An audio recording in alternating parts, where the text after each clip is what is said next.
There we go. It looks like we're connected now. Good morning, everybody. This is Donald Blondahl, Hall of Fame veteran sports cards and collectibles, coming to you live from Arlington, Washington. There we go, FJ the King. I saw Bibby Bobka in here a moment ago. Sorry, I was having some technical difficulties. Cards in my car with Harposada. There we go. Boom. Alright, there we go. We got Bibby Bobka's here. Kevin's card collecting and more is here. We're doing a little bit better now. I was having some technical difficulties trying to get my stream to start, but now it looks like we're in business. Sorry about the delay. So with that in mind, we will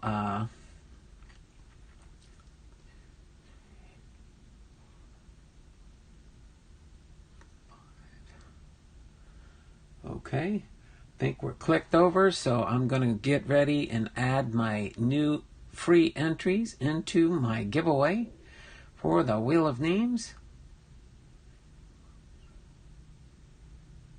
Okay, let me get these names added in here. I see a Fairfield. Yes, it is. After our episode 1 of my new Hall of Fame content series for Friday, Hall of Fame Friday, Hank Aaron. I'm going to be doing all, eventually, if we get that far in life, all of the Hall of Famers' individual biographies, not just their Hall of Fame induction intro bios, but the link that's pinned above there, if you're not on board Boomslang's bus, go ahead and join his channel. He's trying to, he's working on getting, he has an awesome giveaway planned for his 1,000 subscriber giveaway. He's getting so close. I think he's just about 140 subscribers away. And I know when you do get that close, so when you do get a chance, go ahead and click on that link, go to his channel, get on board his bus. Donald will be 137 years old when he finishes this series. We'll see down the road, Kevin. Sometimes some of these biographies might be shorter than others, and I might do 1 or 2 in a stream. I'll just play it by ear as we go along. You know the giveaway? That would spoil the fun of going to somebody's channel and finding out what they're all about. But he's the one that got me started on my Saturday going through my baseball cards, searching for like Hall of Fame's players and star players and things of that nature. Okay? So I'll just throw that out there. If you can, if somebody asks a question while I'm doing my biographies, if you kind of just give them a heads up on that one, that would be awesome. But let me get the free entries in here for the month of November as the chat keeps flying around. I know, but do you know? Oh yeah, I've gone to his channel many times. I'm a frequenter to him. One of these days I'm going to meet up with him when I go to New Jersey to visit with my family. But yes, I do know Boomslang. I haven't met him in person yet, but plan on doing that my next visit back to New Jersey. Because he's from New Jersey, and that's where I grew up when I was a child until I graduated from high school. But let me real quick, I got to get these entries into the giveaway for the month of November.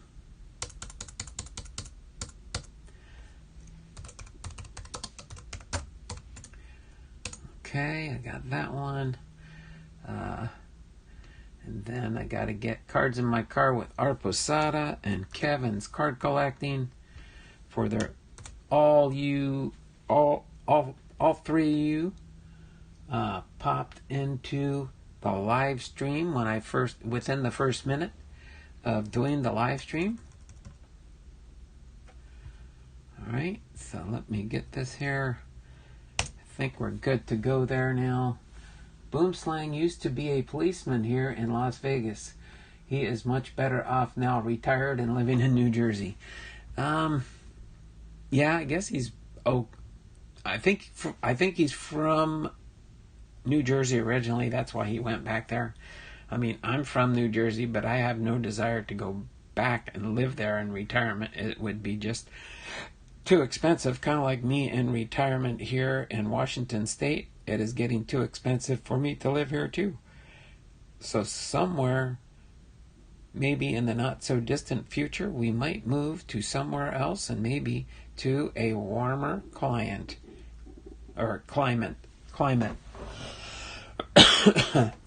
But we do have about 6 minutes to just chit chat in the channel. Let me get this wheel of names saved.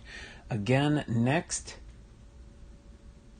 Saturday we will be having the giveaway for the month of November, and then we will get ready for my last big giveaway. Will be my Christmas giveaway for the month of December. And of course, you'll get that grand prize giveaway. We'll probably do it. Yeah. In 2021, which will be, I think the day after Christmas is when we'll announce the winner for the chicken dinner. I mean, no, we'll announce the winner for the December giveaway the day after Christmas. So that is the current plan there. Maybe find a more conservative place to live as well. Laugh out loud. Donald in Seattle is like Lot in Sodom. Exactly. Understand, Kevin. All right. There we go. Donald to Illinois. We do have friends near Illinois. I've been there. We've visited them. He works. He's retired. He's retired from the Navy also. But I don't know if I would go to Illinois. I don't know if I'd. I don't think Illinois is a red state. If people out there that know what I'm talking about. Donald to Georgia. Georgia or Florida would be a better choice for me, that's for sure. But I don't know about Georgia anymore. I don't know about Georgia. They're turning into a purple state. Coffee and jam with Chris. Hello, Papa Smurf. How are you doing? I am doing well. That's for you there, Coffee and Jam with Chris. I still have my bell and I still use it on my channel. Yeah, unfortunately, dear FJ DeKong, I don't play political parties with the Democrats. Sorry for my political choice. Aw, it has been forever. I keep trying. Whenever I do, I try and look in and check in on your channel, but I can never catch you live, Chris. We are doing fine. I've got about 3 minutes to do some general chatting in the channel. But do me a favor, and if you do get a chance, get on board Coffee and Jam with Chris's channel. I knew her last year before she got her 1,000 subscribers, and now she is like screaming up the channels. I'm just a baby channel compared to her now. I'm still, probably since I was on your stream last year. Of course, Chris, you know I got monetized in January, but I'm sure you're getting real nice paychecks from YouTube now. Good for you, Chris. You must be drinking that coffee to help keep you up late. Oh, she must be, because it's late there in Malaysia for her. But it's just such a blessing to see you. My wife, Cindy, wanted me to make sure I say hi if you ever did stop by to visit. So I'm saying hi to you now, Chris. Hope you and Joel are doing well. Usually with my long day schedule with my work, I usually crash by 12 a.m. Wanted to surprise you, Papa Smurf, so I set my alarm. Missing you all. Thanks there. Yes, there we go. Last year it only took her 1 month to get 1,000 subscribers. And so it's nice to know when you see one of those nice young channels like me that I was in 2019 when I was trying to build my channel, but it took me a lot longer than her to get 1,000 subscribers. But it sure was fun. So we got about 1 minute. So we are doing this is episode 1 of my new video series, Hall of Fame Fridays, and we are doing Hank Aaron today. Next week, if everything goes fine, we should do Grover C. or Pete Alexander. So I'm just going through the alphabet there. Thank you, but this journey wouldn't be that meaningful without you, Donald Blumdahl, by God's grace, and Kevin's card collecting and more. You both really supported me the whole way. Well, I'm glad we could play a part in your channel growth there, Chris, but yeah, it's just hard. It's just hard with the time difference trying to catch you live. I try and look at nighttime, but then I got to figure out, I guess, what your schedule is for sure. But other than that, it is 10:30, so I'm going to have to part and go into my history lesson here for the biography for Hank Aaron. You both are always in our hearts. Like I appreciate that, Chris. Hope and make sure you say hello to Joel for us. Okay, I don't know if he's sleeping or what he's got going on. Yes, Chris is turning into a little old lady. Yes, she is, Kevin. She is growing and growing and growing. Wow, every time I look on her channel, it looks like she's got another 1,000 subscribers. At the rate she's going, she might catch up to Jab's family. Anybody in our card community knows that he's got 70, I think he's getting close to 77,000 subscribers. And I knew him when he was had about pretty close to about the same amount of subscribers that Coffee and Jam with Chris has right now. I guess we just don't have that. I had a blast, Chris. Loved the beautiful singing. All right, so we do have 10:30. I do got to get into my content, so you guys can chit chat in the chat and stuff. I kind of got bored of Jabs. Sometimes you do, because he just goes through the cards so fast you don't even have a chance to see the cards. I am going to preview my Hank Aaron collection that I do have after I do the biography, and then we'll get into the Fairfield box for part 2 of our stream today. So without further ado, let's get into Hank Aaron's biography. So of course, almost everybody in the baseball world knows Hank Aaron. All right, so let's get into his biography here right now. So Henry Louis Aaron, born February 5th, 1934, nicknamed Hammer, or Hammerin Hank, is an American retired Major League Baseball player, right fielder, who serves on the senior vice president of the Atlanta Braves. He played 21 seasons for the Milwaukee Atlanta Braves in the National League and 2 seasons for the Milwaukee Brewers in the American League. From 1954 to 1976, Aaron held the MLB record for career home runs for 33 years, and he still holds several MLB offensive records.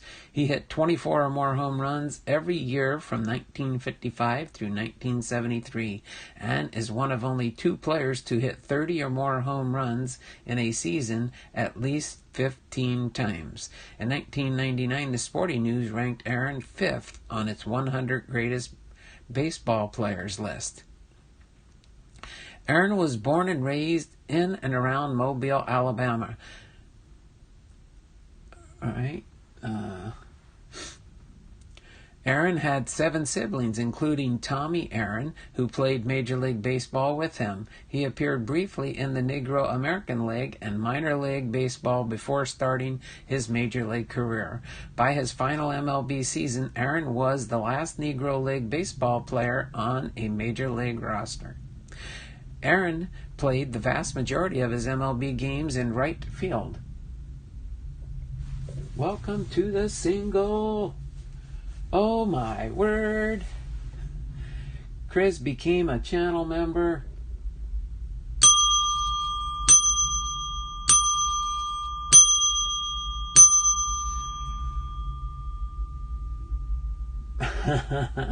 No problem. I didn't realize it didn't auto-renew.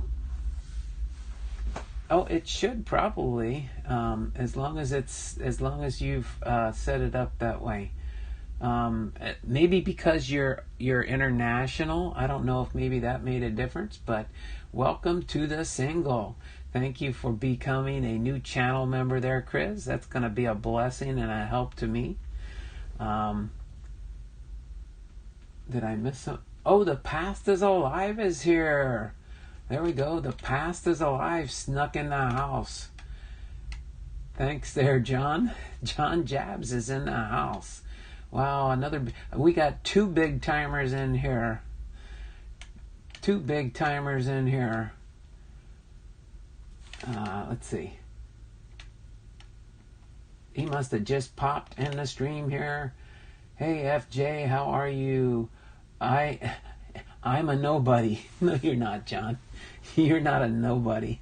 But thanks, Chris, for joining and becoming a channel member. Let me go to. I have to do this now because you get automatic entries into my stream now. So we're taking a brief pause, a commercial interruption from that. Let me get Coffee and Jam with Chris. I got to get your 5 free entries for the month of November. And what I will do, Chris, if you end up winning, I will send you a monetary prize the next time I catch one of your live streams.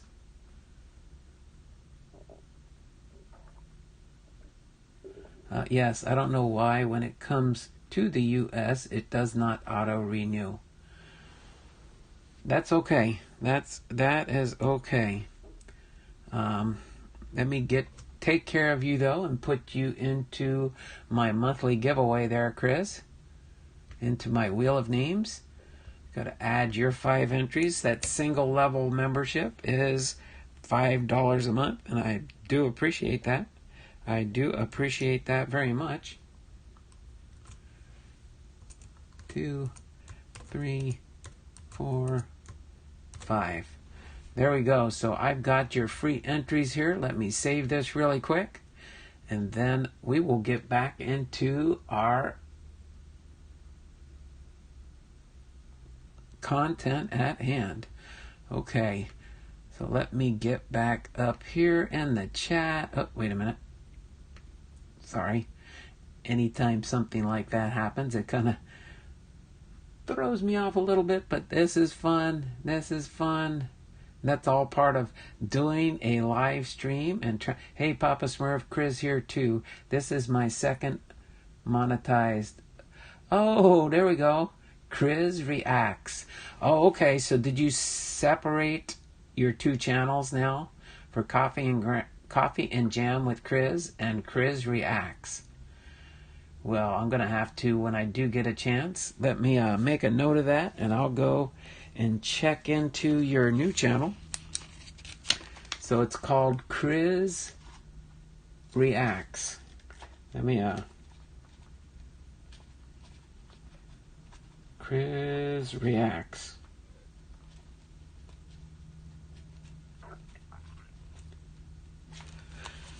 Okay, Chris, I will check out your new channel and give you show to love on the new channel too. How's that sound? The Past is Alive. There we go. FJ DeKong is taking care of John Jabs there. The Past is Alive. There's his link. If you get a chance, FJ DeKong, if you can do put in a link too for Coffee and Jam with Chris. That would be awesome so that people could click on her link too. Good to see you, Kevin's Card Collecting and more. Do take care. God bless. It will soon be separate. This is to prepare for that. Okay, understand, Chris. Thanks. We'll do that. Cardinals fan 1990s in the house. There we go. Now coffee and jam with Chris. You can see she's got her little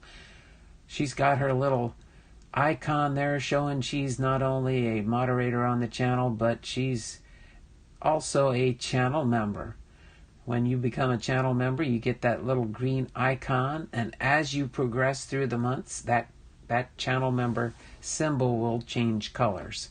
So that tells everybody, thank you there, FJ DeCong. Appreciate that. And if the past is alive, is still here, thank you there, John, for stopping by. One of these centuries when Eric's not teaching, he can only catch me on the weekend. That's on a Saturday, but Saturday him and his brother usually go out and create some videos and stuff like that. So that's about the only day of the week that John or Eric could probably catch me live. So so boom, we've got 11 people watching. Here we go, Chris. Thumbs up for me. I still keep trying to get that, but I very, very rarely will get even up to 20 people. So if you do have a chance, share my channel out with friends. That would be awesome. But we're going to get back into the biography now, and continue on for Hank Aaron. So Aaron played the vast majority of his MLB games in right field, though he appeared at several other infield and outfield positions. In his last 2 seasons, he was primarily a designated hitter. Aaron was a National League All-Star for 20 seasons and an All-Star for 1 season, from 1955 through 1975. Yay, thumbs up for at Donald Blomdahl, by God's grace. I have class soon. No problem there, FJ DeCong. When your class is done, maybe you can pop back into the stream. I am like, thumbs up your YouTube channel. Thanks there, Cardinals fan 1990. Appreciate that very much. Let me see. Anything? Thanks, Papa Smurf. You have so much famous people here. I don't know about famous people, but it's nice to see some larger channels show up once in a blue moon. Doesn't really make you feel too important, but it is fun nonetheless.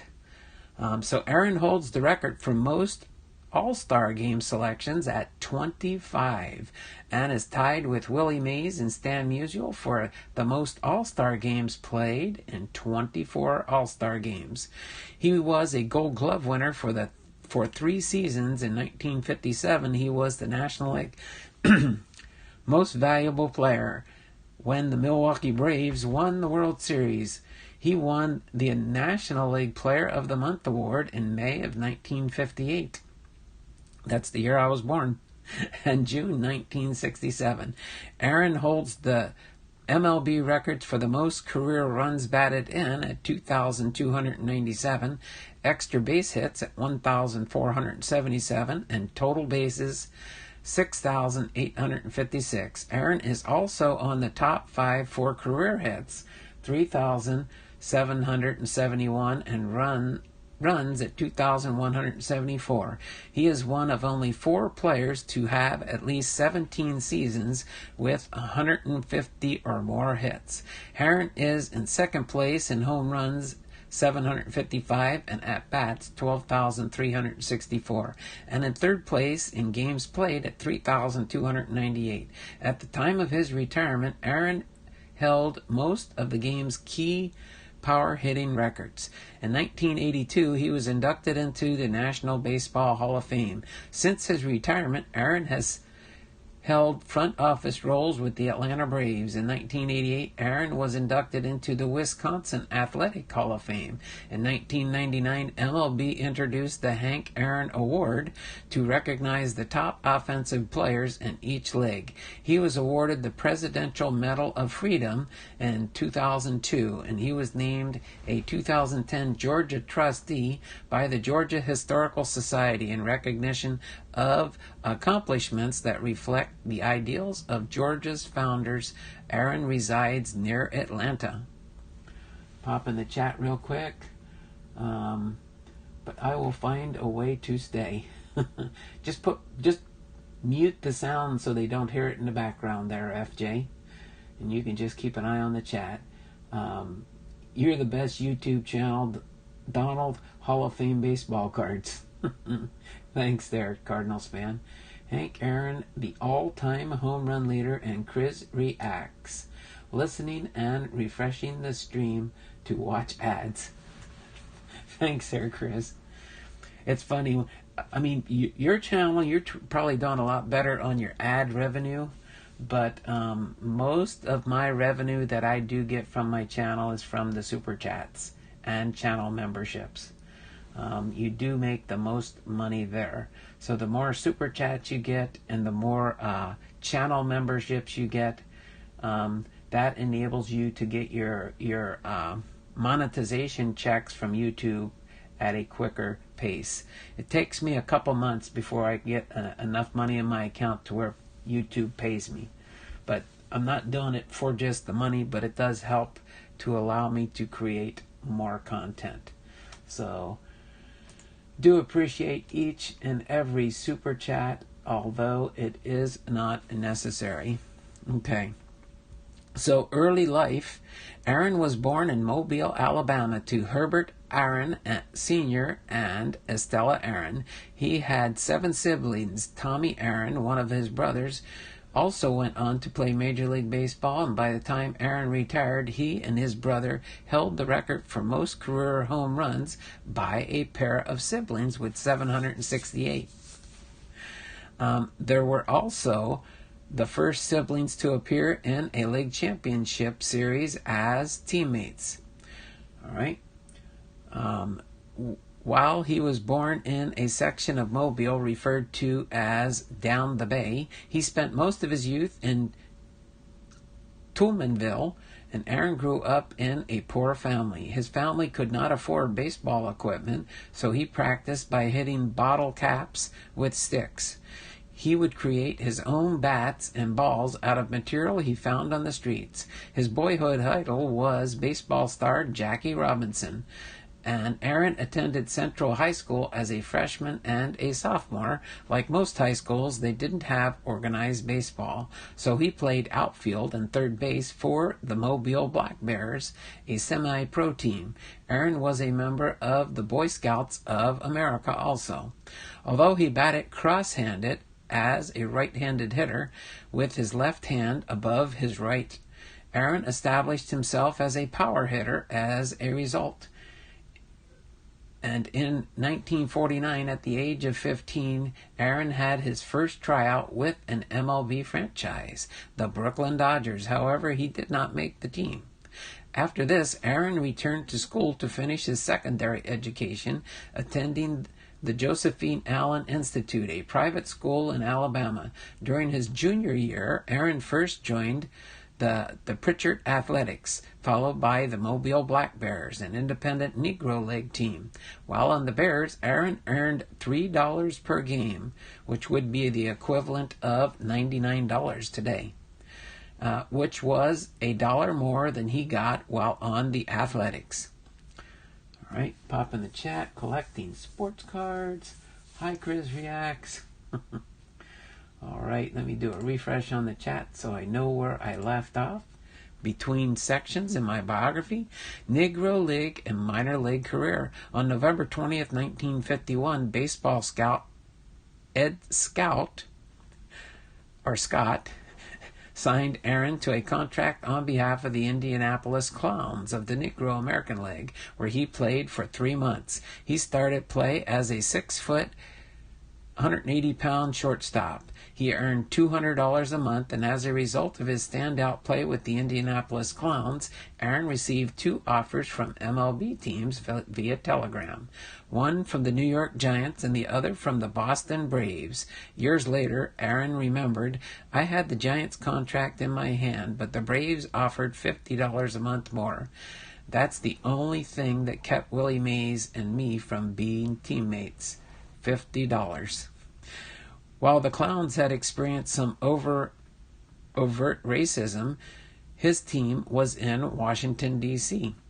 We had breakfast while we were waiting for the rain to stop, and I can still envision sitting with the Clowns in a restaurant behind Griffith Stadium and hearing the team break all the plates in the kitchen after we finished eating. What a horrible sound. Even as a kid, the irony of it hit me. We were in the capital, in the land of freedom and equality, and they had to destroy the plates that had touched the forks that had been in the mouths of black men. If dogs had eaten off those plates, they'd have washed them." The House Sports Bureau credits Aaron with a .366 batting average and 26 official Negro League games, with 5 home runs, 33 runs batted in, 41 hits, and 9 stolen bases. The Braves purchased Aaron from the Clowns for $10,000, which GM John Quinn thought was a steal, as he stated that he felt that Aaron was $100,000 worth of property. On June 12, 1952, Aaron signed with the Braves scout Dewey Griggs. This time he picked up the nickname Pork Chops because it was the only thing I knew to order off the menu. A teammate later said the man ate pork chops 3 meals a day and 2 for breakfast. The Braves assigned Aaron to the Eau Claire Bears, the Braves' Northern League Class C farm team. The 1952 season provided to be very beneficial for Aaron, playing the infield. Aaron continued to develop as a ball player and made the Northern League's all-star team. He broke his habit of hitting cross-handed and adopted the standard hitting technique. By the end of the season, he had performed so well that the league made him a unanimous choice of Rookie of the Year. Although he appeared in just 87 games, he scored 89 runs and had 116 hits, 9 home runs, and 61 RBIs. In addition to Aaron hit for .336 batting average during his minor league experience, he was very homesick and faced constant racism, but his brother Herbert Jr. told him not to give up the opportunity. We pop in the chat here. Joel Yo's here. Hey there, host Donald Blomdahl. By God's grace. Hey Joel, how are you doing? Hopefully you are doing well with Coffee and Jam with Chris. Hey Joel, yo. That's Coffee and Jam with Chris's husband, by the way, in case nobody knows what's going on there. Thanks Joel for stopping in. I know it's late for you guys there in Malaysia, but I do appreciate you being here very much. Thanks for the support. All right. So we've got 10 people watching, 12 thumbs up, thummies up, thummies up, thummies up for me. All right. I'm going to finish this next section off here, and then we will review some of the baseball cards here. In 1953, the Braves promoted him to the Jacksonville Braves, their Class A affiliate in the Southern League. Helped by Aaron's performance, the Braves won league championship that year, and Aaron led the league in runs with 115 hits, 208 doubles, 36 RBIs, 125 total bases, 338, a batting average of .362.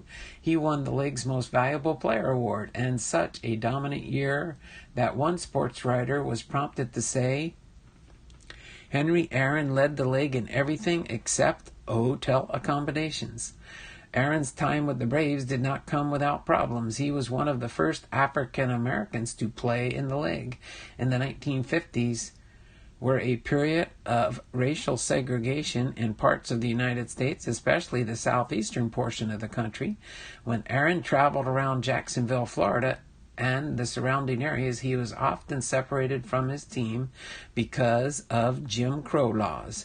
In most circumstances, the team was responsible for arranging housing and meals for its players, but Aaron had often had to make his own arrangements. The Braves manager, Ben Garrity, tried his best to help Aaron on and off the field. Former Braves minor league player and sports writer Pat Jordan said Aaron gave Garrity much of the credit for his own swift rise to stardom. That same year, Aaron met his future wife, Barbara Lucas. The night they met, Lucas decided to attend the Braves game. Aaron singled, doubled, and hit a home run in the game. On October 6th, Aaron and Lucas married. In 1958, Aaron's wife noted that during the off-season he liked to sit and watch those shooting westerns. He also enjoyed cooking and fishing. Aaron spent the winter of 1953 playing in Puerto Rico.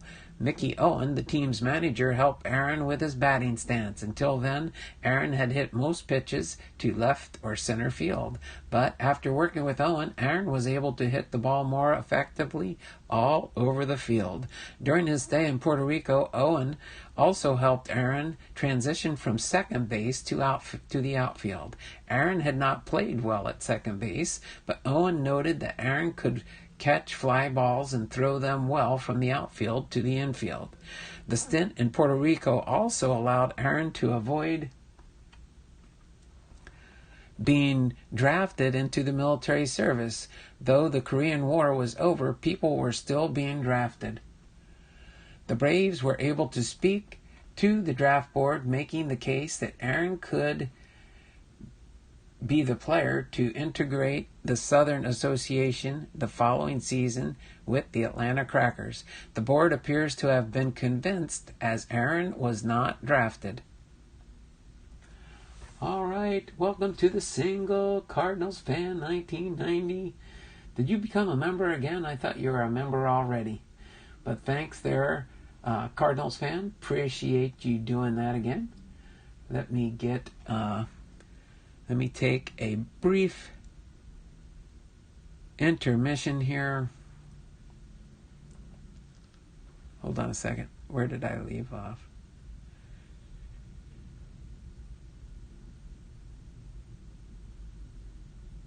Okay. Let me go back to my live stream here and take care of Cardinals Fan 1990.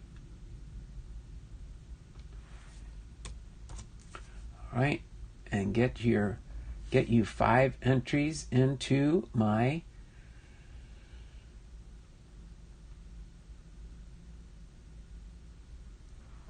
okay, you renewed your membership. There we go. Yeah, I think this is your second month now. You see how your color changed? You're in the second tier now, or your second month of membership. Thank you there, Cardinals Fan 1990. Appreciate that very much. Let me get you added into the wheel of names for the month of November here.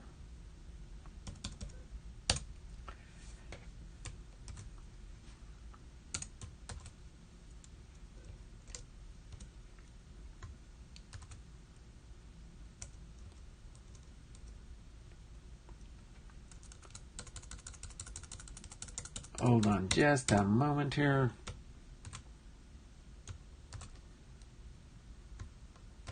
All right, I've got your 5 entries in there. Renewed your membership. All right. Thank you very much there, Cardinals fan. Almost forgot to ring the bell there. All right, thank you there. Let me get back into our biography. The stint in Puerto Rico also allowed Aaron to avoid being drafted into the military service. Though the Korean War was over, people were still being drafted. The Braves were able to speak to the draft board, making the case that Aaron could be the player to integrate the Southern Association the following season with the Atlanta Crackers. The board appears to have been convinced, as Aaron was not drafted. Then we move into his MLB career.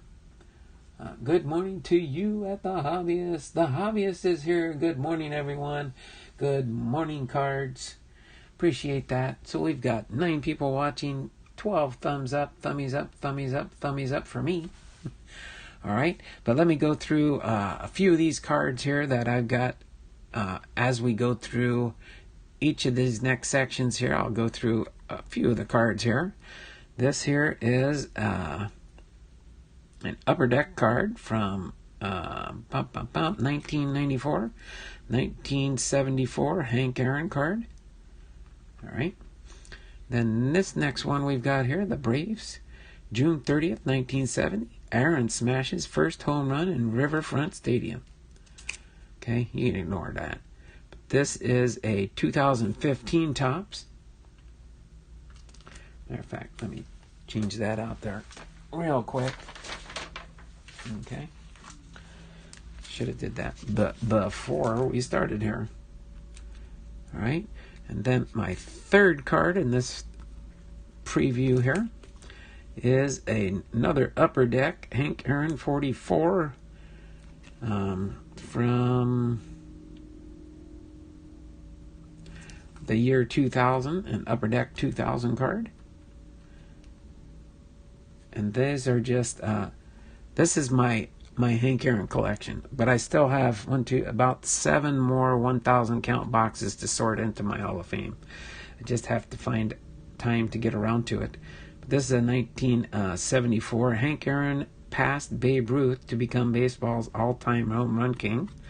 This is a 1994 Upper Deck product.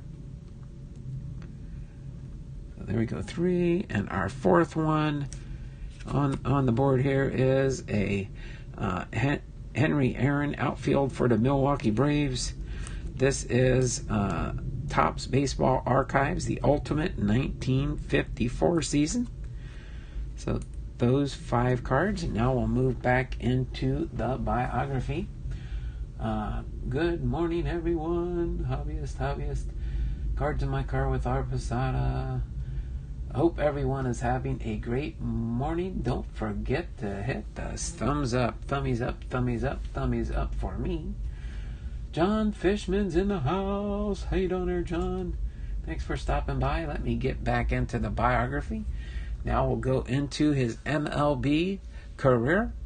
In 1954, Aaron attended spring training with the Major League Club. Although he was on the roster of its farm club, Milwaukee manager Charlie Grimm later stated, "From the start, he did so well, I knew we were going to have to carry him." On March 13, 1954, the Milwaukee Braves left fielder Bobby Thompson fractured his ankle while sliding into second base during a spring training game.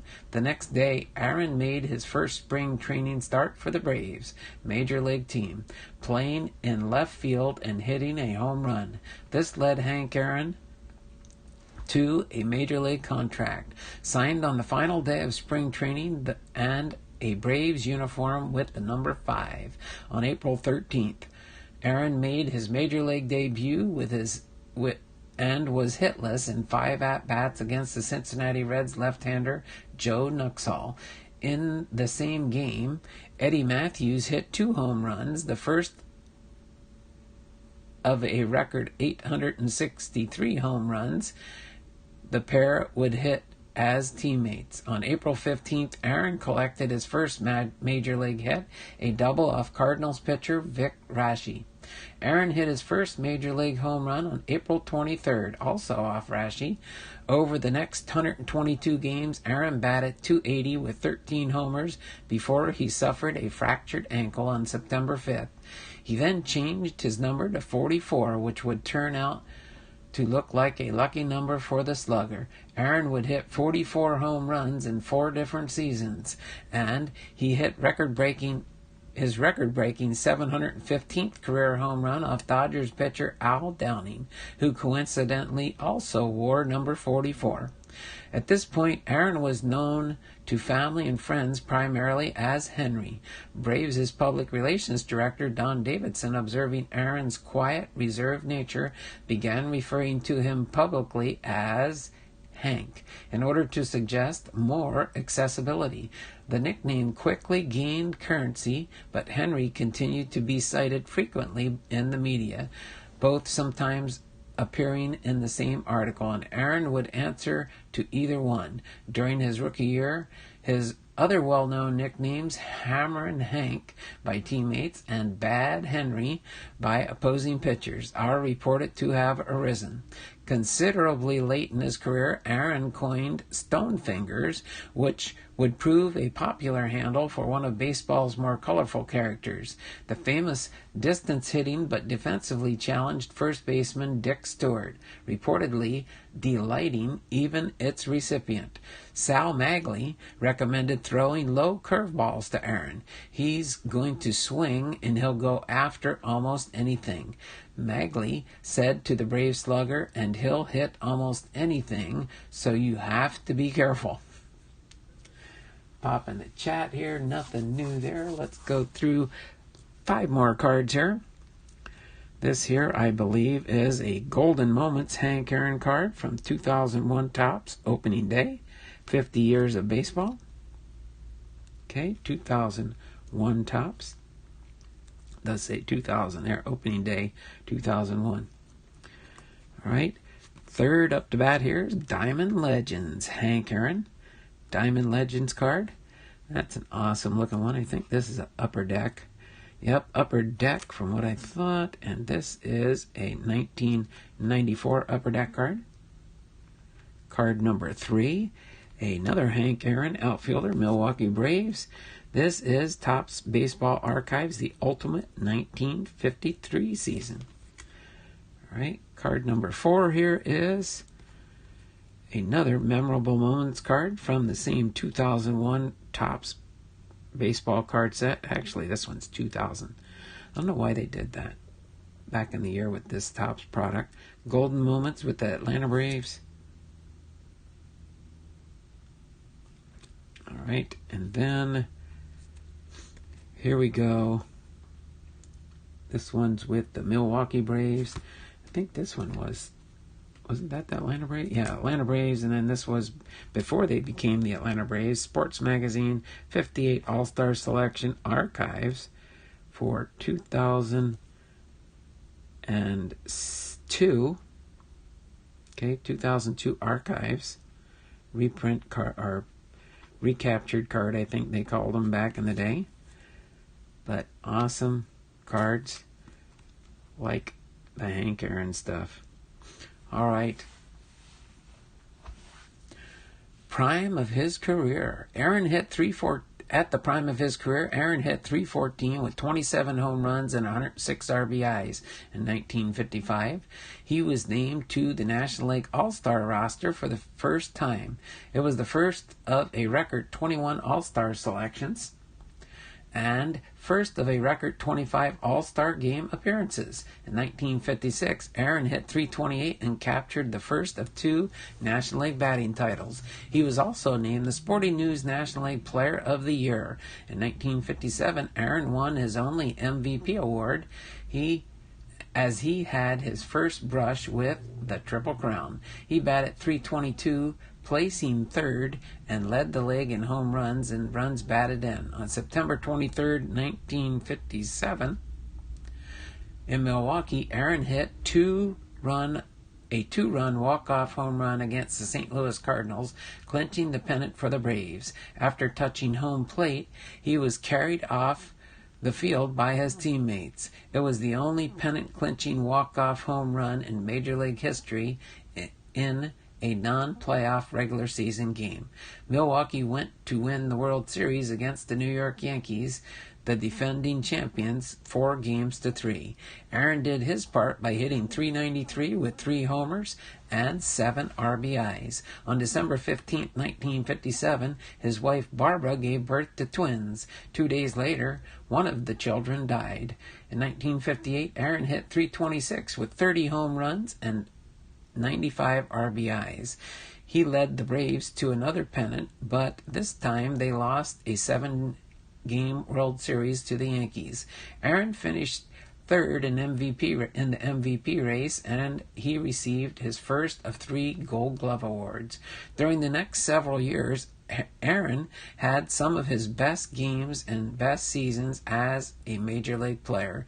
On June 21st, 1959, against the San Francisco Giants, he hit 3 two-run home runs, and it was the only time in his career that he hit 3 home runs in a game. In 1963, Aaron nearly won the Triple Crown. He led the league with 44 home runs and 130 RBIs and finished third in batting average. In that season, Aaron became the 3rd player to steal 30 bases and hit 30 home runs in a single season. Despite that, he again finished 3rd in the MVP voting. The Braves moved from Milwaukee to Atlanta after the 1965 season. On May 10, 1967, he hit an inside-the-park home run against Jim Bunning in Philadelphia. It was his only inside-the-park home run of his career.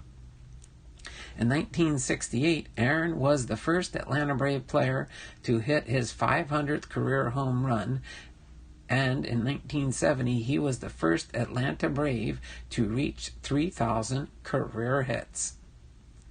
Pop in the chat. Hi there, cards in my car with our Posada. All right, let me do a refresh on the chat so I know where I left off. Go over my next set of cards here. So here we have, this is a card from the Don Russ Products Hall of Fame Diamond Kings. This is, I believe this is the puzzle set. Yep, collect all 63 puzzle pieces and complete your 8x11 portrait of Hank Aaron. So Don Russ did this on a lot of the Don Russ products. The year with, of course, the 1986 Don Russ, and they have the puzzle pieces. Eventually, one of these times, I'll put some of these puzzles together and display them on the channel here. All right, so that was card number 1. Card number 2 is Turn Back the Clock. Hank Aaron, new all-time home run king, outfield for the Atlanta Braves in 1974. Okay. This is on a 1989 Topps. That Turn Back the Clock. Card number 3 is the 20th anniversary of card number 715, Topps Gold, Hank Aaron. From this one is 1994 Topps. Okay, and then this one is number 3. The commemorative patches from, I believe this was last year, wasn't it? 2019, yep. Hank Aaron commemorative patch card. See if I can scooch these up here a little bit to make more space. And then card number 4 here is Hank Aaron archetypes from Topps. That one's got another one of those goofy things in there. Forgot to remove that. All right. And this is from, find the year on here somewhere, hiding, 2015. And card number 5 for this round is the Hammerin Aaron outfield, Milwaukee Braves. Also another reprint, but this one is the Burger's Best set from Topps 2016. In case you're wondering how I put these in order, I put them in order numerically, alphabetically, and that's the only way to kind of organize players and stuff. Instead of doing it by years, it's the easiest way to find out if you have duplicates. But then when you do have duplicates with some of the newer versions of the cards and stuff, you have to make sure you have to look at not only the back but the front to make sure they're not variations or short prints, things of that nature. So we will go into our next section here as we get ready to round up Hank Aaron here. So his home run milestones and 3,000 hits. During his days in Atlanta, Aaron reached a number of milestones. He was only the 8th player ever to hit 500 career home runs, with his 500th coming against Mike McCormick of the San Francisco Giants on July 14, 1968, exactly 1 year after former Milwaukee Braves teammate Eddie Matthews had his 500th. All right, and Aaron was at the same time the second youngest player to reach that plateau. On July 31st, 1969, Aaron hit his 537th home run, passing Mickey Mantle's total. This moved Aaron into third place on the career home run list after Willie Mays and Babe Ruth. At the end of the 1969 season, Aaron again finished third in the MVP voting.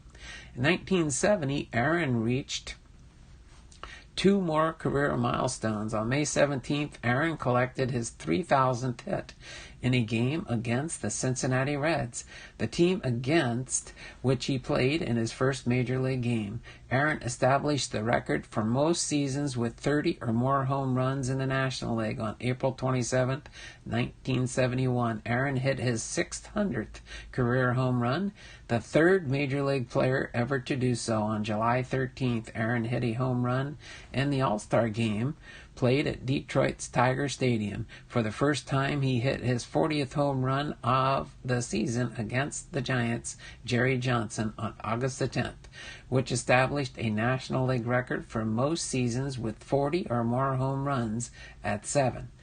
At age 37, he hit a career high 47 home runs during the season, along with a career high of 669 slugging percentage, and finished third in MVP voting for the 6th time in his career. During the strikeout-shortened season of 1972,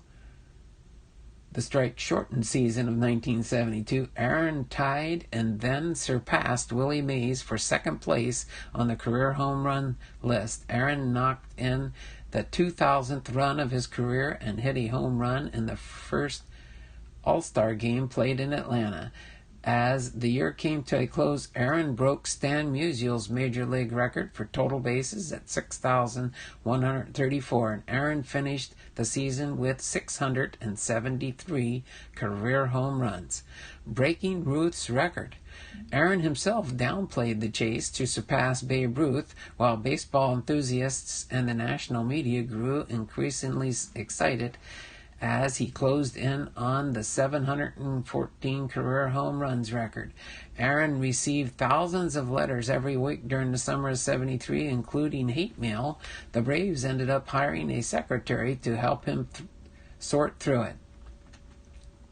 Aaron, then aged 39, hit 40 home runs in 392 at-bats, ending the 1973 season 1 home run short of the record.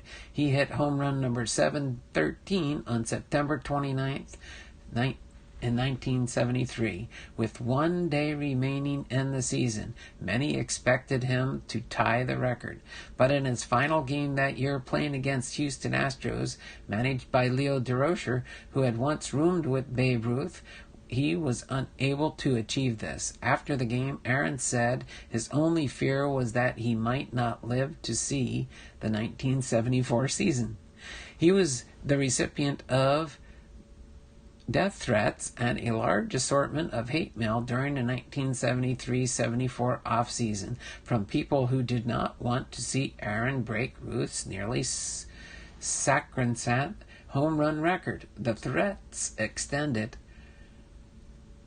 to those providing positive press coverage of Aaron. Louis Grizzard, of the sports editor of the Atlanta Journal, reportedly receiving numerous phone calls calling journalists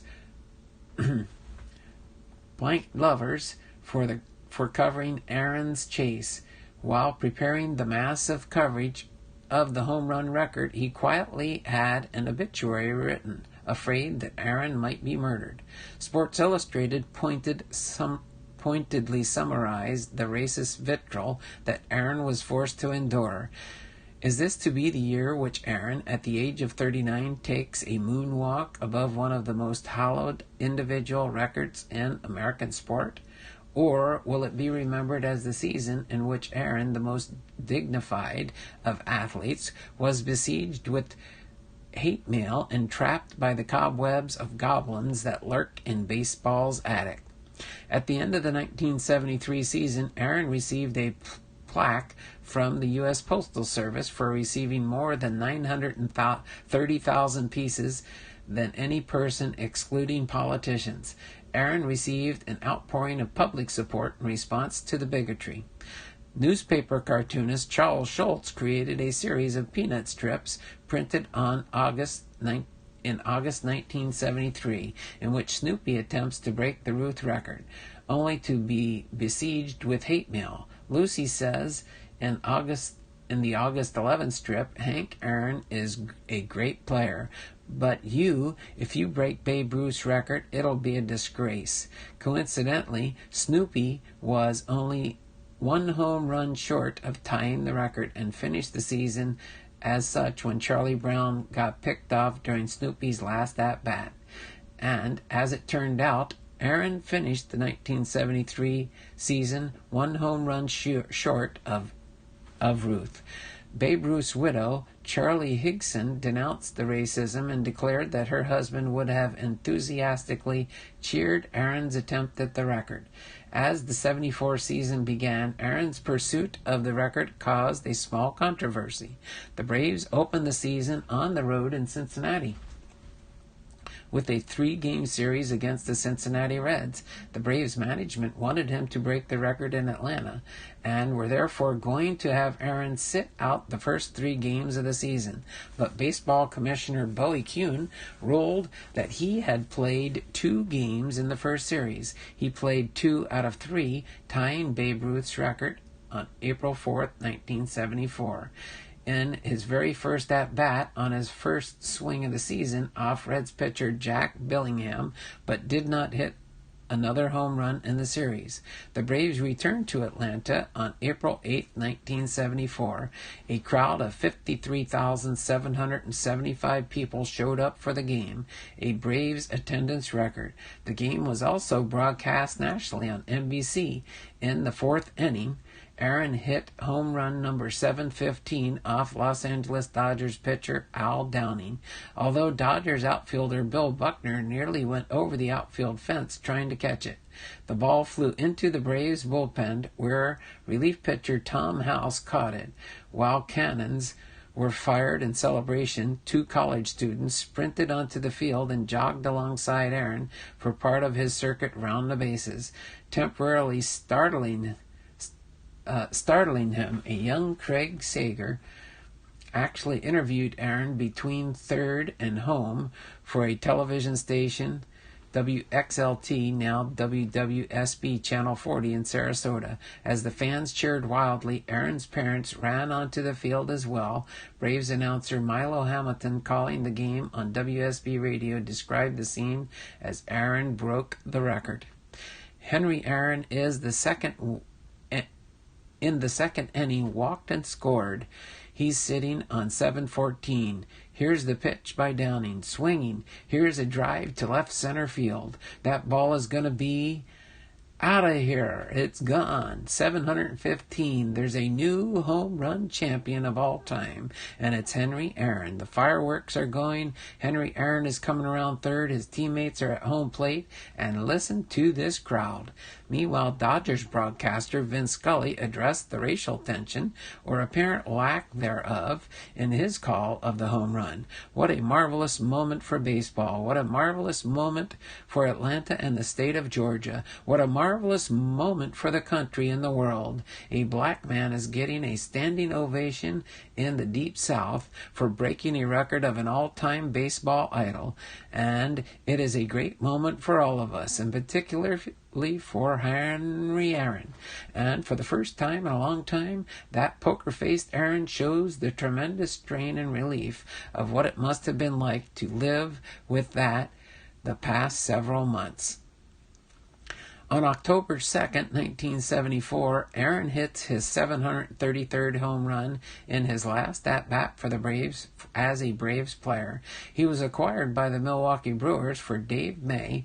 31 days later, on November 2nd, minor league right-handed pitcher Roger Alexander was sent to the Braves to complete the transaction at the winter meetings. 1 month later, on December 2nd, the trade reunited Aaron with former teammate Del Crandall, who was now managing the Brewers. On May 1st, 1975, Aaron broke baseball's all-time RBI record, previously held by Ruth with 2,213. That year, he also played in his last and 24th All-Star game, 25th All-Star game selection. He lined out to Dave Concepcion as a pinch hitter in the second inning. This All-Star game, like the first one he played in 1955, was before a home crowd at Milwaukee County Stadium. Aaron hit his 755th and final home run on July 20th, 1976, at Milwaukee County Stadium off Dick Drago of the California Angels, which stood as the MLB career home run record until it was broken in 2007 by Barry Bonds. Over the course of his record-breaking 23-year career, Aaron had a batting average of .305 with 163 hits a season, while hitting an average of over 32 home runs a year and knocking home 99 runs batted in a year. He had 100-plus RBIs in a season 15 times, including a record of 13 in a row. As far as his post-playing career, after the 1976 season, Aaron rejoined the Braves as an executive. On August 1st, 1982, he was inducted into the Baseball Hall of Fame, having received 97.8% of the ballots, second only to Ty Cobb, who had received votes of 98.2% of the ballot in the inaugural 1936 Hall of Fame election. Aaron was named the Braves' vice president and director of player development. This made him one of the first minorities in Major League Baseball upper-level management. Since September 1980, he has served as Senior Vice President and Assistant to the Braves President. He is the Corporate Vice President of Community Relations for TBS, a member of the company's Board of Directors, and Vice President of Business Development for the Airport Network. On January 21, 2007, Major League Baseball announced the sale of the Atlanta Braves. In that announcement, Baseball Commissioner Bud Selig also announced that Aaron would be playing a major role in the management of the Braves, performing programs through Major League Baseball that will encourage the influx of minorities into baseball. Aaron founded the Hank Aaron Rookie League program. His autobiography, I Had a Hammer, was published in 1990. The book's title is play on his nickname, The Hammer, or Hammerin Hank, and the title of the folk song, If I Had a Hammer. Aaron now owns Hank Aaron BMW of South Atlanta in Union City, Georgia, where he gives an autographed baseball with every car sold. Aaron also owns Mini, Land Rover, Toyota, Hyundai, and Honda dealerships throughout Georgia. As part of the Hank Aaron Automotive Group, Aaron sold all but the Toyota dealership in McDonough in 2007. Additionally, Aaron owns a chain of 30 restaurants around the country. During the 2006 season, San Francisco Giants slugger Barry Bonds passed Babe Ruth and moved into second place on the all-time home run list, attracting growing media coverage as he drew closer to Aaron's record. Playing off the intense interest in their perceived rivalry, Aaron and Bonds made a television commercial that aired during the Super Bowl shortly before the start of the 2007 baseball season, in which Aaron jokingly tried to persuade Bonds to retire before breaking the record. As Bonds began to close in on the record During the 2007 season, Aaron let it be known that although he recognized Bonds' achievements, he would not be present when Bonds broke the record. There was considerable speculation that this was a snubbing of Bonds based on the widespread belief that Bonds had used performance-enhancing drugs and steroids to aid his achievement. However, some observers look back on Aaron's personal history, pointing out that he had downplayed his own breaking of Babe Ruth's all-time record, and suggestion Aaron was simply treating Bonds in a similar fashion. In a later interview with Atlanta sportscasting personality Chris Dimino, Aaron made it clear his reluctance to attend this celebration of a new home run record was based upon his personal conviction that baseball is not about breaking records, but simply playing to the best of one's potential. After Bonds hit his record-breaking 756th home run on August 7, 2007, Aaron made a surprise appearance on the Jumbotron video screen at AT&T Park in San Francisco to congratulate Bonds on his accomplishment. I would like to offer my congratulations to Barry Bonds on becoming baseball's career home run leader. It's a great accomplishment which required skill, longevity, and determination. Throughout the past century, the home run has held a special place in baseball, and I have been privileged to hold this record for 33 of those years. I move over now and offer my best wishes to Barry and his family on this historical achievement. My hope today is that on that April evening in 1974 is that the achievement of this record will inspire others to chase their own dreams. Aaron, who lives in the Atlanta area, in July of 2013, media reported that his home was burglarized. Jewelry and 2 BMW vehicles were stolen. The cars were later recovered. All right. Sorry, I had the chat closed. Oh, okay. Understand. All right. And then as far as his personal life, Aaron's first marriage to Barbara Lucas in 1953. They had 5 children, Gary, Larry, Dorinda, Gail, and Hank Jr. He divorced Barbara in 1971 and married Billy Suber Williams on November 13, 1973. With his second wife, he had 1 child, Cece. Aaron is a longtime fan of the Cleveland Browns, having attended many games in disguise in their dog pound seating section, and Aaron is a vegetarian. So there you have it, Hank Aaron's biography for episode number 1 of my new Hall of Fame Friday series. So let me go through the rest of these cards and then we'll get into our Fairfield box. Hopefully you guys enjoyed episode number 1. So this one here is Baseball Flashback, Topps Heritage, Hank Hammer's hit number 2000. This is from a 2013 Topps. Okay. Flashback card. And this one here is an awesome, this is a hologram card. If you can see the holographic picture there. This is from a 1991 Upper Deck. This is a short print card, the HH1 version from the 1991 Upper Deck. Okay. Scooch these up a little bit so we can do these last cards here. This is an MLB debut, Hank Aaron, April 13th, 1954. This is a 2016 Topps product. Okay. Then next we have here, this is a mini series. I don't believe I have the whole series. I've been looking.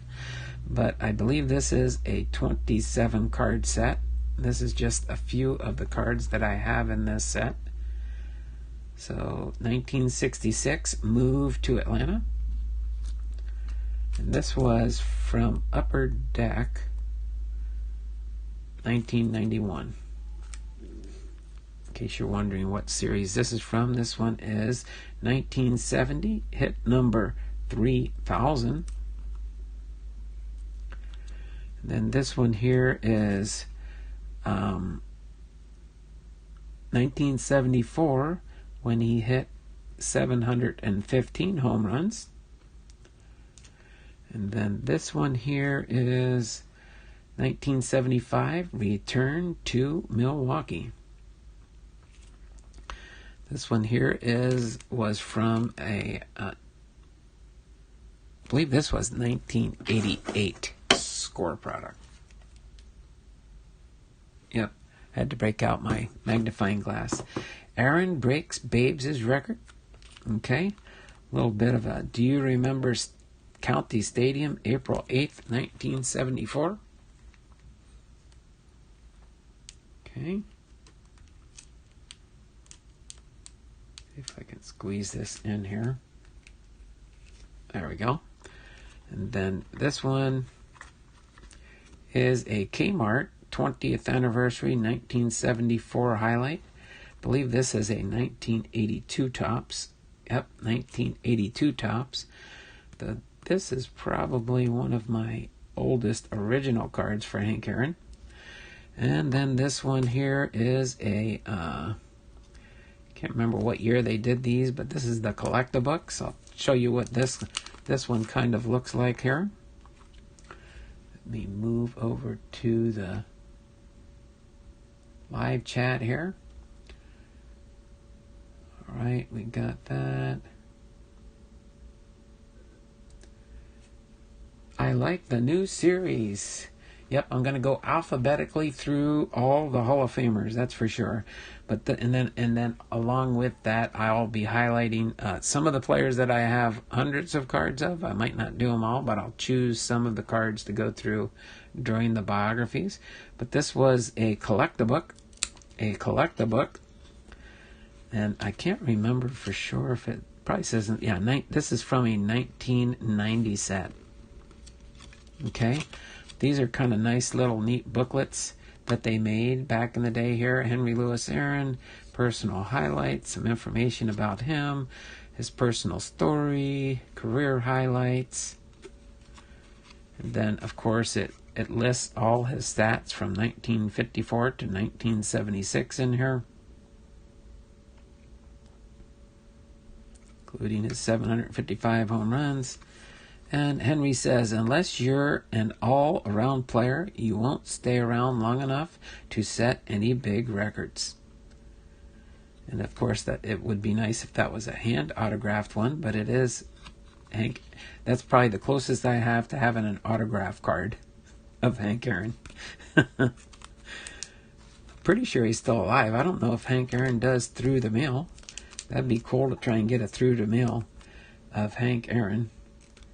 But that is my collection of Hank Aaron cards from my PC, from my Hall of Fame PC.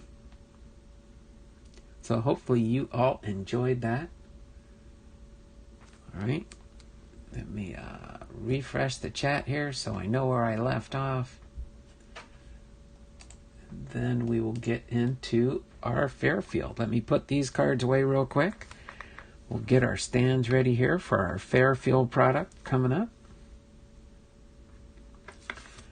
And then we will get ready to have some Fairfield Friday fun.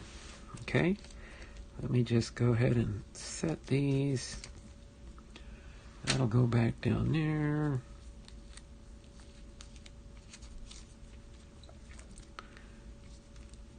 Not going to put these all the way away, but let me just get these cards reorganized so they can go back in my... At least one thing I'll get accomplished out of this is I'll get all my Hall of Fame players organized so I know where I have duplicates and where I don't. I've always been going through one by one when I get ready my Patreon packages or channel membership packages. So let me just set this aside here for now. Put this Hank Aaron hologram in with my separate sort here. And then we will get ready to go into our Fairfield Friday. Hopefully you guys will join Kevin. Kevin, you're going... I don't know if Kevin's still hanging out in the background there. He might be. I think he's working from home again. But we are going to open up our Fairfield Friday, go through some cards. FJ Kong, I have a little break. Perfect timing then for us to go through the Fairfield box here and see what we find in here. So again, as long as I can get my Fairfields, I will do a Fairfield Friday. I'll have to go over to Rite Aid and probably pick up a couple more boxes there. But we're going to go and see what we can find in this Fairfield. Okay. So I'll do like Kevin does on his channel. He's the one that said it's easier to open it from the bottom. And this is the same batch. It looks like July 2020. July 2020. Oh, wow, Kevin. Just in case Kevin watches this later and stuff. The pack is on the bottom, just like last week's. And it's probably... There we go. Oh, wait, no. Why did I throw it in there? I got to do like Kevin does. You got to display the Fairfield box in the back here, showing that we're open this. I'm going to put the pack up here for now. So we've got a 1988 Fleer. A 1988 Fleer is our pack. Let me just actually put that right down there. And I always forget. I'm still here doing my Friday reports, but hear ya. Fairfield Friday, yay. I can't remember if it's the top or the bottom half that you do first. I'm going to have to just estimate and put it about halfway here. This is the top and the bottom half. The pack was on the bottom of the stack. Kevin's my expert here. Should I do the first half or the second half first? First half or the second half? I always forget.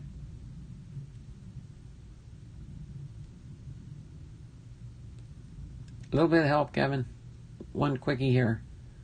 Doing your Friday reports. Understand. I think it's the second. First, I think. Do the first half.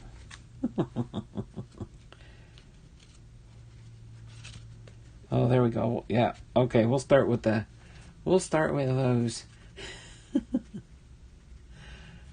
All right. So we're just going to go through here. We'll have fun with it and see what we can find in here. See how many Hall of Famers we can find or star players. How's that sound? So Stan Javier with the of course the 89 tops. And then that's what we'll go with, baby. 1989 World Series Fleer 90. World Series Record Book Game 3. Tom McCarthy with the Chicago White Sox, Fleer 90. Another Fleer 90. Chris James with the San Diego Padres. Or my chat showing up, I said to do the bottom stack first, but Donald didn't see it.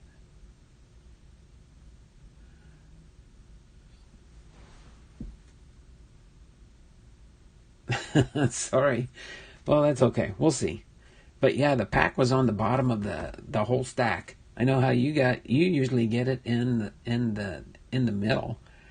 I don't know why. I guess it's just my Fairfield packs I get. Chris James, outfielder for the Padres. Darryl Miller with the Angels.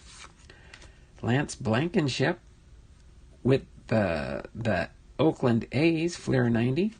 Score 91, Wayne Edwards with the White Sox. Lee Lacy, Score product. Been there for a while. Dante Bichette.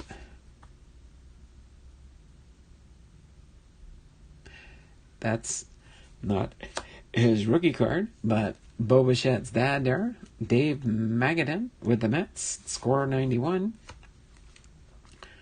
Ozzie Guillen.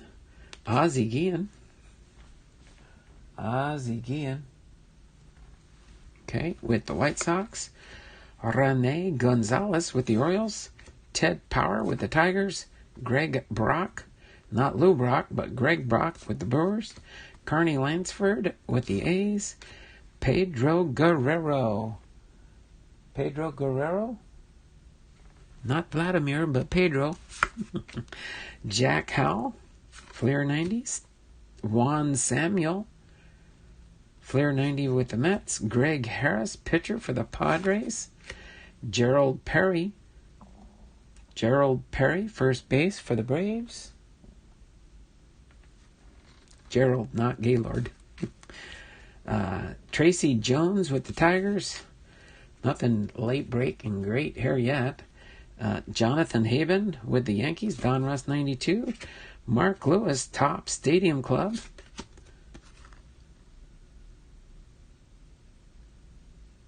Looks like maybe that might be... Oh, look at that.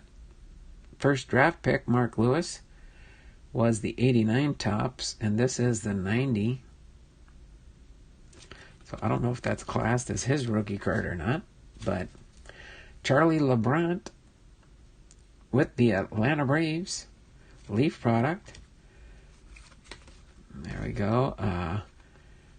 Chris Hammond, Florida Marlins, Ultra Fleer, 1994. Jim Abbott, 1991 Upper Deck. Orlando Merced, Pirates, 1991. Greg Olson, 1991. Randy Reedy with the Phillies. John Franco with the Mets. Boom! Top certified autograph. You were right, Kevin. We got a hit. Training time out here. We got a hit. We got us a Gypsy Queen autograph.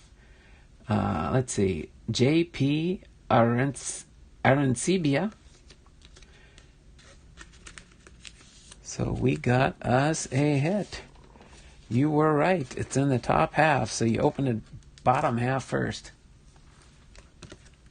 Now the rest of the box is going to be a downer. No, we'll still try and pull a... Boom, you got a hit. That's why I opened the bottom half first, so you see the hit at the end. That is okay. That is awesome. Got an auto. So 1 out of 4. This is only my second out of this batch. But, Liam Hendricks with the Oakland A's. Then we got J.C. Ramirez with the Angels.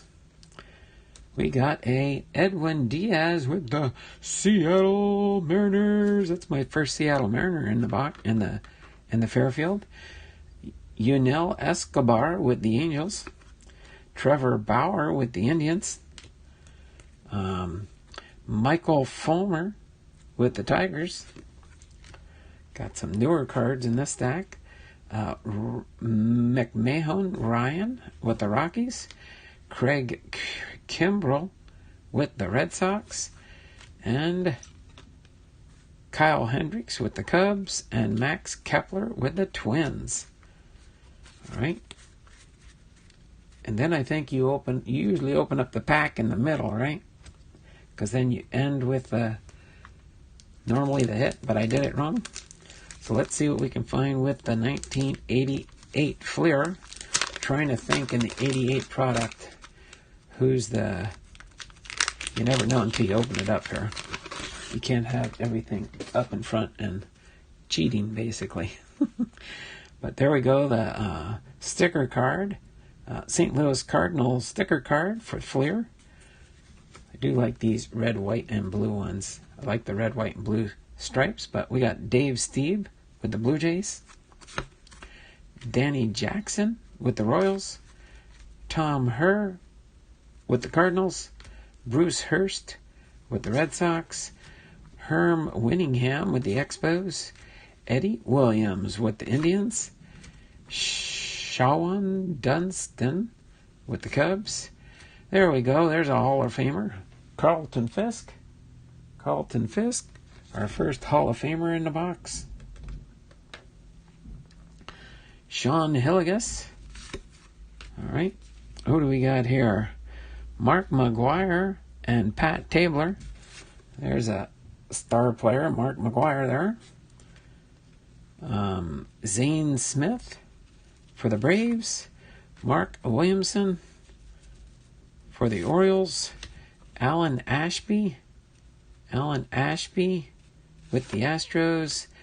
Jim Presley with the Seattle Mariners.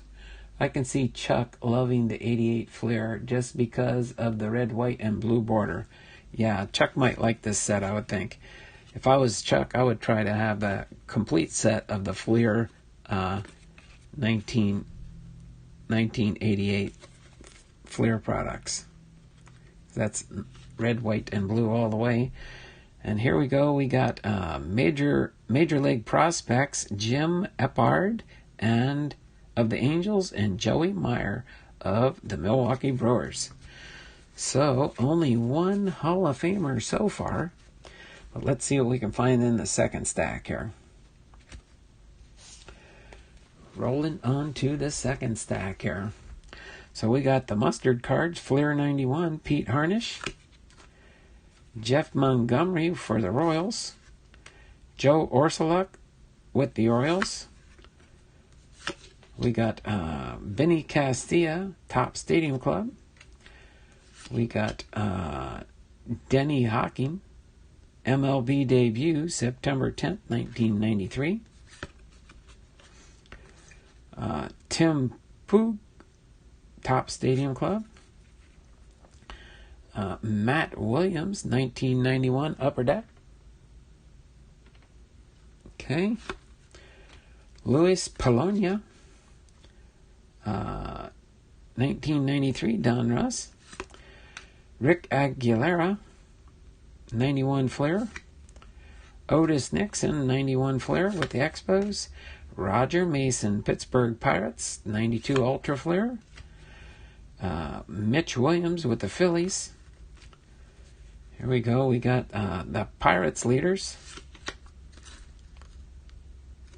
Don't know for sure who that is in the cover for sure. 29. Steve Balboni with the Yankees, 90 Upper Deck. 1993 Upper Deck Community Heroes, Dave Stewart.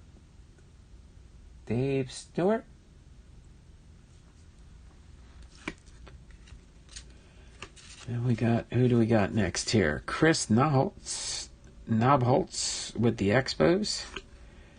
Scott Scudder with the Reds. Kurt Schilling. There's a star player. Kurt Schilling with the Boston Red Sox. Kurt Schilling. Star player. Put him back here. Sandy Alomar Jr. All right. Rob Murphy, score 90, Boston Red Sox. Todd Helton, Colorado Rockies.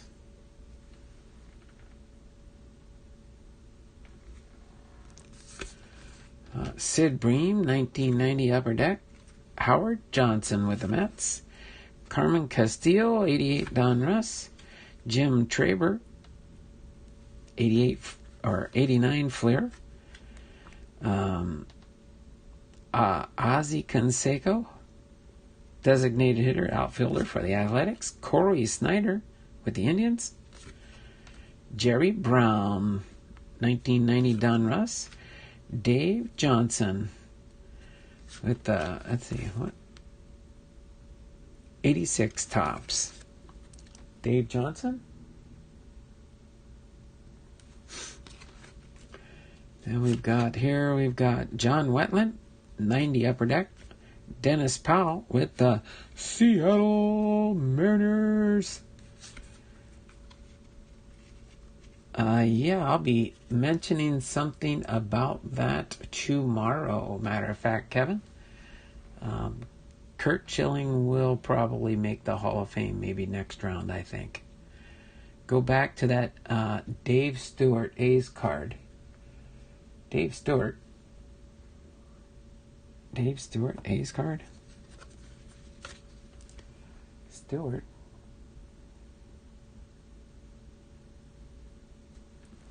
Dave Stewart.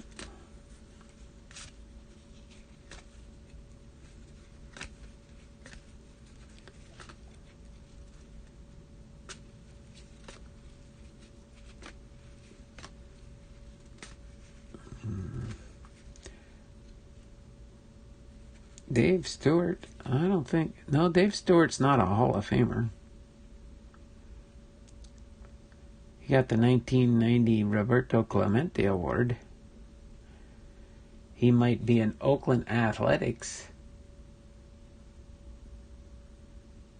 I just want to shout out my secretary for fielding my calls while I was watching the streams the last 2 days.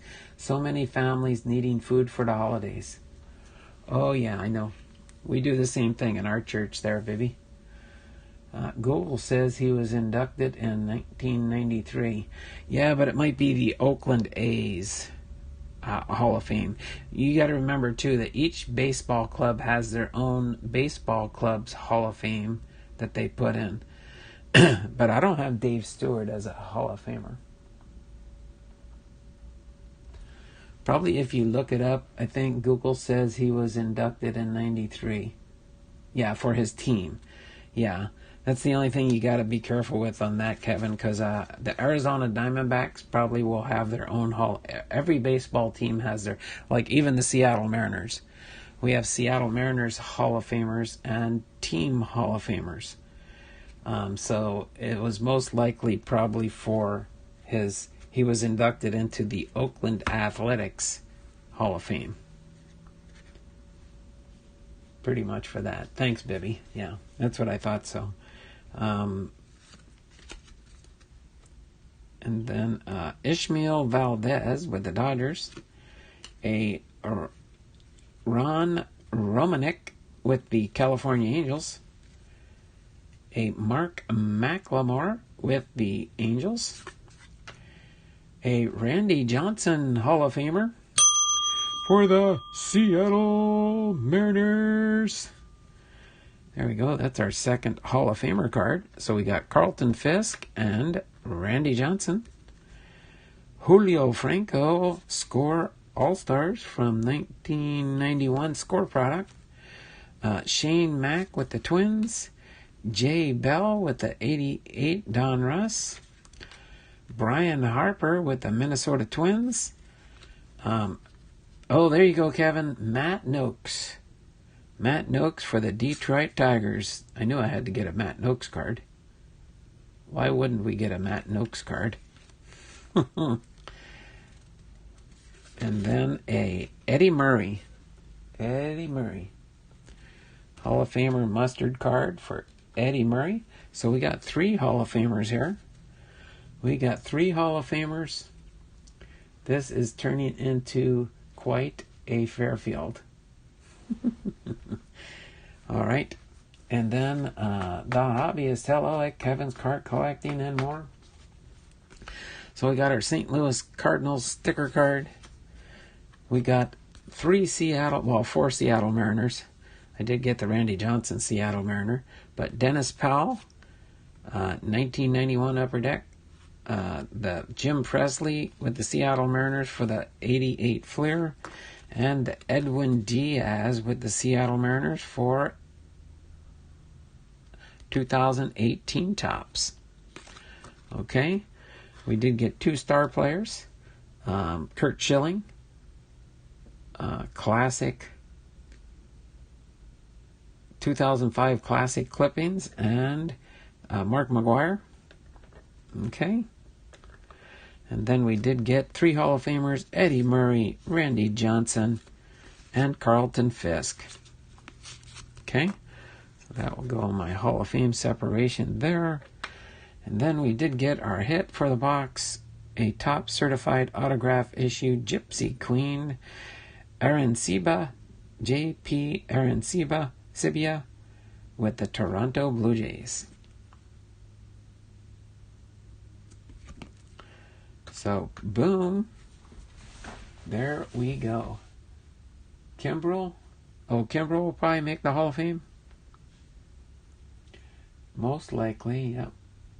Then I'll have to go through all my cards and try and find the new Hall of Famers when they come out. All right. So hopefully you all enjoyed that. Again, tomorrow we'll be having our second episode number 2 of Baseball Card Sorting.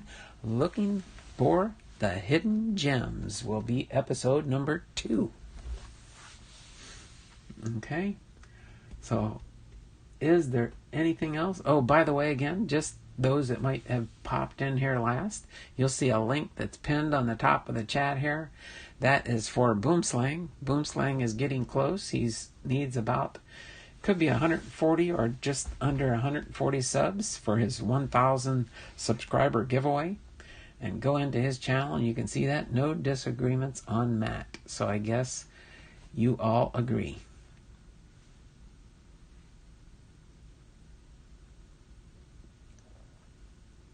Matt Noakes will make it into the Hall of Fame as an honorable mention from Donald Blomdahl's channel. Honorable mention, Matt Noakes.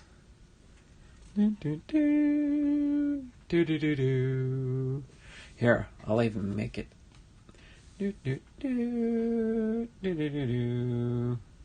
Matt Noakes. Where did it go? Where did it go? Oh, there he is. There he is. There's Matt Noakes. You think he'll make it in honorable mention? Maybe 100 years from now. Matt Noakes, honorable mention.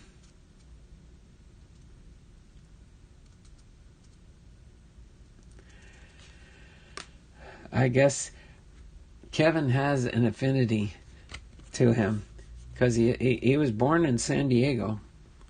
Did you know that, Kevin?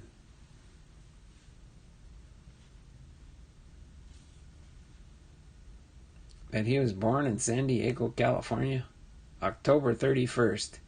He's a Halloween baby. No wonder he's so strange. He's a Halloween baby. October 31st. Matt Noakes won't make it to Cooperstown simply because he's too good and will put all the others to shame. I didn't know he was born in San Diego. Yep, on October 31st. Let's see, October 31st, 1963. So he's 5 years younger than me. So he's 57 now. All right. Does anybody else have anything out there? If not, we can get ready to finish up here. Oh, by the way, for those that did watch my channel yesterday when I opened up the box of Topps Update, I'm gonna open up round 2 next week. I will open up round 2 next Thursday, box number 2. But believe it or not, we'll know for sure after we open up a second box here, and just in case it was a fluke. But I did get my complete set of Topps Update from opening up that one retail box yesterday. So it looks like in a retail box you get what is it you get again? You get 24 packs with 16 cards per pack, which is 384 cards. And the Topps Update is a 300 card set. So I got a whole base set there. I'll be honest with you, Donald, I had never even heard of Matt Noakes until you pulled 1 million of his cards in that score box break last year. Okay. That was pretty funny last year when I opened up that score product, and each pack had at least one Matt Noakes, if not 2. That was pretty weird. I don't know if that was a joke box or what. Or it was a box that was supposed to be sent to Matt Noakes so that he could open up and find those cards. I do not really know for sure. But that was pretty funny. So other than that, I can't think of anything else to chit-chat about. It is 12:02. I got just under 2 hours of live time today. We're gonna take the grandkids down to the park for an hour or two before 3 o'clock Fairfield Friday. Take care and have a great day. You too there, Kevin. Let me turn the camera around, do my signature sign off here so everybody can see me that I am here.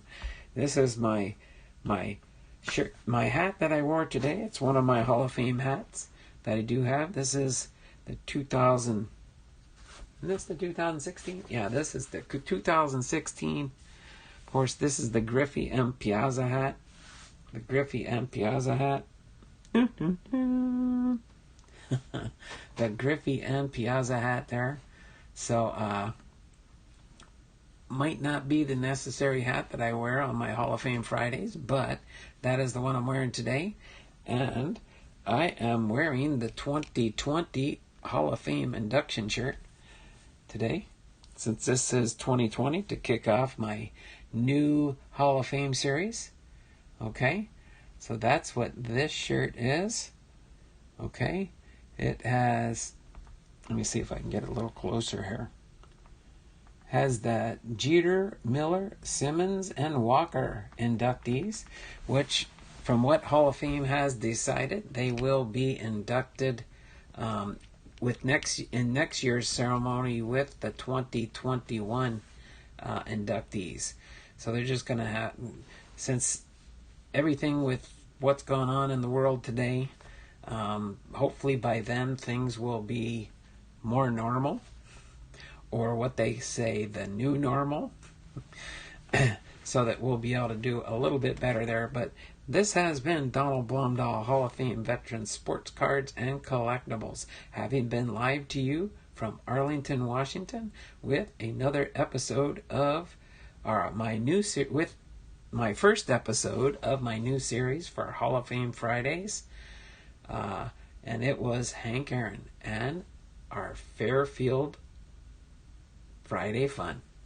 Okay, so until tomorrow when we have our new live stream, you all have a great and wonderful and blessed day, and we will see you all around the channels. Okay, bye for now. Take care.